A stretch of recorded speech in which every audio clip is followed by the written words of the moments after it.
नमो नमः। इसके पूर्व वाले पाठ में आपने सुनफा अनफा ये दो योगों के शुभ फलों के बारे में पढ़ा। इस लघु जातक ग्रंथ के प्रकीर्ण अध्याय के इस 66 संख्यक पाठ में आप केमद्रुम और दुर्धरा इन योगों का क्या फल होता है उन फलों के बारे में पढ़ेंगे। श्लोक संख्या 3 है और इस श्लोक में दुर्धरा योग जो चंद्रमा से बनता है, केमद्रुम योग जो चंद्र से निर्मित होता है, इसके क्या शुभ फल होते हैं और क्या अशुभ फल होते हैं, इनके बारे में इस श्लोक में वर्णन किया गया है। आप इस श्लोक को देखें। श्लोक इस प्रकार से है। बहुभृत्य कुटुम्बारम्भं सुखभोगान्वितं च दौर्धरिके भृतकं दुःखितमधनं जातं केमद्रुमे विद्यात्। आप इसका अन्वय देखें।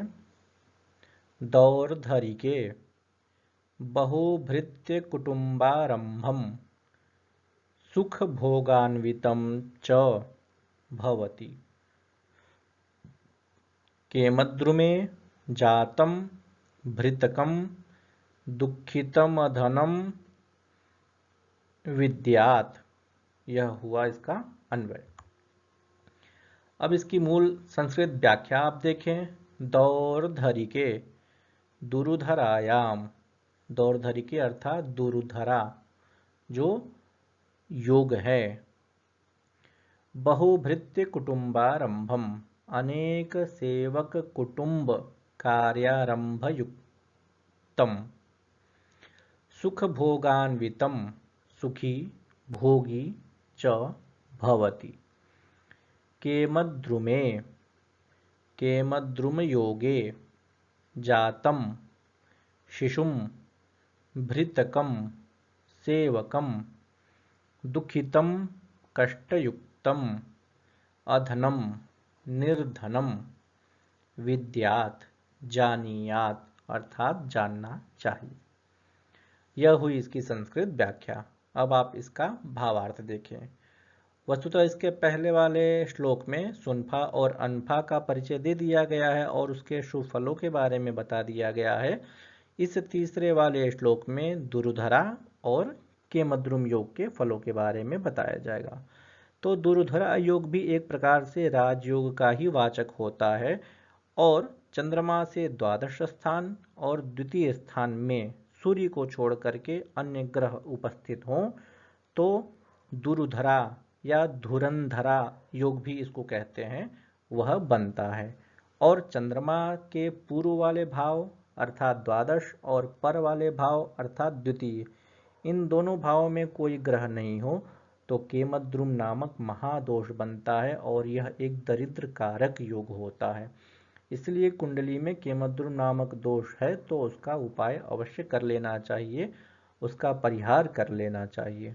तो केमद्रुम योग में जातक कैसा होता है और दुर्धरा योग में उत्पन्न जातक कैसा होता है, तो उसके विषय में आचार्य वराहमिहिर कहते हैं कि केमद्रुम योग में जो जातक जन्म लेता है वह अनेक सेवक, जो दुर्धरा योग में जो जातक उत्पन्न लेता है वह अनेक सेवकों से युक्त होता है, अर्थात उसके पास नौकर चाकर इत्यादि बहुत सारे रहते हैं।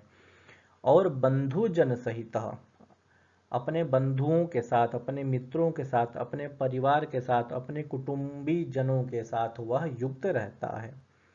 और विषयोपभोग सुख युक्त है, उसके पास जो विषय हैं अर्थात जो भौतिक संसाधन होते हैं, वाहन, भूमि, वस्त्र इत्यादि जो भौतिक संसाधन वर्तमान समय में माने जाते हैं, उनका वह उपभोग करने वाला होता है। नाना प्रकार के वस्त्र, नाना प्रकार के भोजन, नाना प्रकार के मिष्ठान्न इत्यादि, इन सभी का वह उपभोग करने वाला होता है और सुखी होता है। भोगी अर्थात भोग करने वाला, अर्थात उसके पास इतना ऐश्वर्य होता है, इतना धन होता है कि वह अपने परिश्रम से उन सभी को खरीद करके उसका उपभोग कर सकता है। तो यह योग जो है ये भी एक प्रकार से राज योग तुल्य माना जाता है, जो दुर्धरा योग होता है, क्योंकि चंद्रमा से द्वितीय स्थान जो धन का हुआ और द्वादश स्थान जो प्रसिद्धि का हुआ, उन दोनों में यदि ग्रह हो गए तो उसका अत्यंत महत्व बढ़ जाता है। तो इस योग में, दुर्धरा योग में जो जातक जन्म लेता है तो वह अत्यंत बलशाली होता है, धन धान्य इत्यादि उसके पास प्रभूत पड़े रहते हैं। तो ये 3 योग जो चंद्रमा से निर्मित होते हैं वो राजयोग के तुल्य ही फल देने वाले होते हैं। और सूक्ष्म रूप में देखेंगे तो प्रत्येक ग्रहों का सामान्य रूप से इसका अलग अलग फल कथन भी किया जाता है। मंगल से यदि दुर्धरा योग बने या मंगल से यदि सुनफा योग बने तो उसका फल अलग तरह से प्राप्त होगा, अलग मार्ग से प्राप्त होगा। गुरु से बने तो अलग मार्ग से प्राप्त होगा, लेकिन सामान्य रूप से उसका फल देखें तो तीनों का फल सर्वोत्तम माना जाता है। जो चतुर्थ जो योग है जिसे हम कहते हैं केमद्रुम, यह बहुत ही कष्टकारी योग होता है और चंद्रमा के पहले वाले भाव और चंद्रमा के दूसरे वाले भाव में कोई भी ग्रह ना हो तो केमद्रुम नामक महादोष बनता है। जन्म कुंडली में चंद्रमा को मन का कारक माना जाता है और मन का कोई यदि सहयोग ना करे, मतलब पूर्व से और आगे से कोई यदि सहयोग ना करे तो व्यक्ति का जीवन निरर्थक हो जाता है या व्यक्ति को कहीं से सहयोग प्राप्त नहीं हो पाता है, कोई उसकी सहायता नहीं करता है। जैसे राजा, स्वयं राजा तब बन पाता है जब उसके मंत्री सिपाही इत्यादि उसका सहयोग करते हैं, तब वह राजत्व को प्राप्त कर पाता है। और मंत्री सिपाही इत्यादि अनेक गण उसके साथ न रहें तो वह एक मनुष्य मात्र रह जाता है। तो ठीक उसी प्रकार से यह केमद्रुम नामक महादोष भी होता है। तो केमद्रुम योग में उत्पन्न जातक सेवक होता है, अर्थात दूसरों की सेवा करने वाला होता है और हमेशा वह दुखी होता है, क्योंकि परिश्रम करने के पश्चात भी उसको सफलता प्राप्त नहीं होती है, इसलिए वह निर्धन रहता है।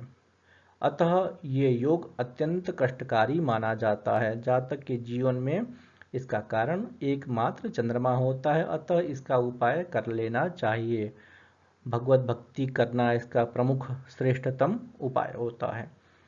तो ये 4 महायोग जो चंद्रमा के द्वारा निर्मित होते हैं उनमें सुनफा, अनफा, दुर्धरा उत्तम माने जाते हैं और केमद्रुम नामक जो महादोष होता है वह अत्यंत दुष्कर समझा जाता है।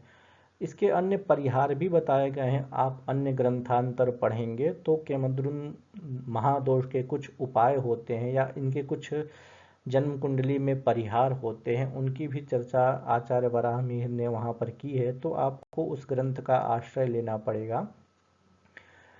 नमस्कार।